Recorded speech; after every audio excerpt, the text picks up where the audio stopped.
Boss, mayong buntag. Mao ni ang centralized, naka-connect na ni siya sa PC nato dire. Tapos ang timer nako dire is naka-virtualize lang ko. Pero kung sa actual ani mo ni imong display sa server nimo, tapos sa client napod siya timer dito. So, mo ni sa client side, i-run ako. So, mo ni siya sa client side. So PC1, isa ra magud ka PC ako na diri. So diri sa centralized nato, selected PC1. Tapos sulugan 5. Nga na ra kini sa kadali, boss. Tapos 30 minutes na ko 5. So dara na siya. Nag-time na. Regarding sa installation, boss, gina-remote lamang gud nako na kay ginakuha po nako ang ID ana sa inyohang system nyo ani kay para mabuhatan siya og product key. Dili man ko ka send og license if dili nako makuha ang ID. So usually gina-remote nako ang installation labi na tong pagkuha sa ID or pag input sa license sa inyohang sa inyohang gi-purchase. So mo na ang mga clients niya, tapos i-set nimo pilang rate sa per piso nimo. Sa case nako diri since 6 minutes akong piso mo ng 360 seconds. Naani siya promo, napon ni siya katong giingon nako na account para ani. So nakoy 50 pesos na kwarta. So kung i-log in ako sa boss, mananglitan, i-zero sa nako ang time sa zero sa nako para mag-lock siya. So buhaton nako boss sa client side, login ko. O first time user ka. Pag click nimo sa login mo ni among gawas, then since first time user ka, create na lang kag account diri. Minimum mo 6 characters or digits, pwede siya mix pati pod sa password, minimum of 6 yapon. And then sample na tong login. Yan na siya.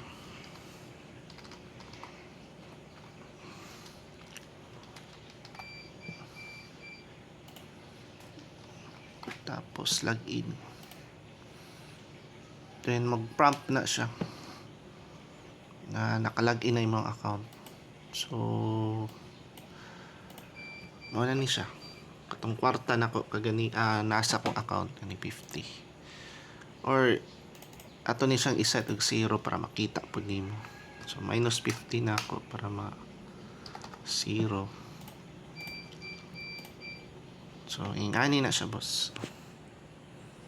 So i-log out sa nako ha. So namanggod tay duha ka option ani, boss, na para mabutangan ang ato ang account.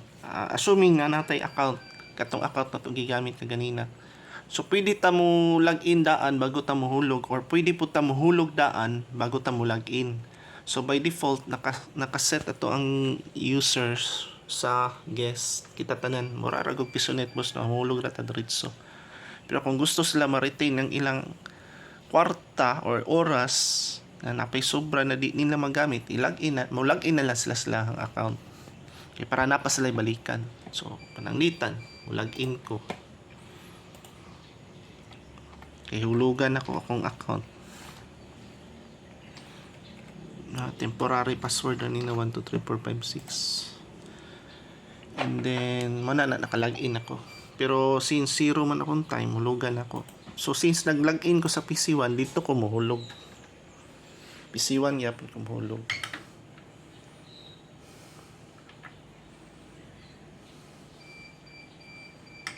Yeah, hulugan ako. So nana ko'y oras na 30 minutes. So wala na siya. O pananglitan po, boss, na gusto ka mohulog daan bago ka mo login, ingani na siya. Kay naman ko ni siya giset na expiration sa kana paghulog daan bago mo login, depende. Usually sa mo ay 3 minutes lang. Gikan pag start siyang time, so dra na mag-count ang 3 minutes. Purpose man kun ana, boss, para dili siya maabuso. Labi na itong mga tampay bitaw kay ginakolekta ang oras niya. So hulog ko daan og 5 lang. Nakalock tapos naka-guess ko. So kana siya naka-guess ko anak. Kay wala dara guess.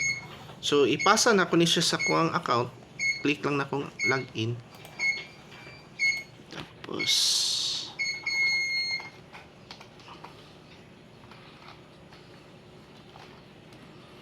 then 1, 2, 3, 4, 5, 6. Yan na. Kaganina naman ko yung remaining time na 29 ata to 28. So dapat mga 50 plus na ni siya. So dara na siya. Ang auto shutdown na to depende og pila gina-set nyo. Usually sa mga is 2 minutes. So pag i-log out na ako, wala man tayo sulod kung guest user. So nagdagan ang auto shutdown. So automatic na siya. O mag-set kag point system, naputay automatic na mag-redeem ng customer, pero i-set na to siya dito sa timer server as promo. So katura siguro boss og dagan pa kag pangutana, pwede ka madto diri para ma-actual demo na to si mo. Mayong buntag